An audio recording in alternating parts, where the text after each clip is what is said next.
حملة إنسانية شعبية عاجلة لإغاثة الفلسطينيين في غزة تعد الأكبر عربيا وعالميا من نوعها حتى الآن.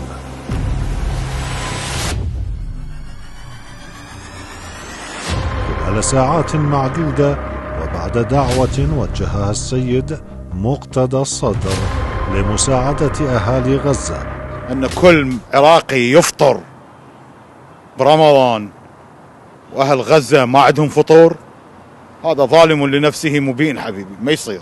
فخل نوقف وقفة مشرفة من أجل طاعة الله وحب الوطن وحب الجهاد وبغض الإرهاب والاستكبار والاستعمار. تمكن أبناء الخط الصدري من جمع كميات مهولة من المساعدات الغذائية المختلفة فاقت كل التوقعات.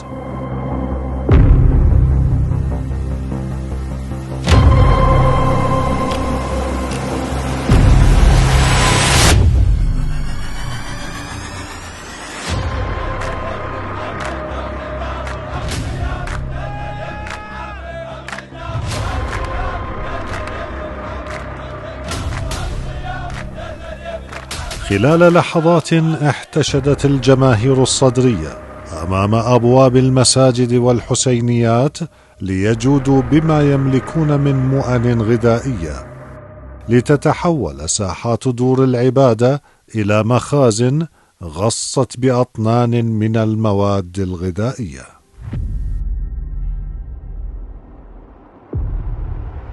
رجال ونساء، شيوخ وأطفال، رجال دين وشيوخ عشائر، جميعهم شاركوا في هذه الحملة وضربوا من خلالها أروع صور الكرم والجود والشعور بالمسؤولية تجاه قضايا أمتهم الإسلامية. أطنان من المؤن الغذائية في طريقها إلى غزة الصمود، حملة حملت معها أروع رسائل الحب والتضامن مع القضية الفلسطينية. سيبقى التاريخ يخلد جميع الجهود التي بذلت خلالها وما نتج عنها من مواقف شعبية كبيرة.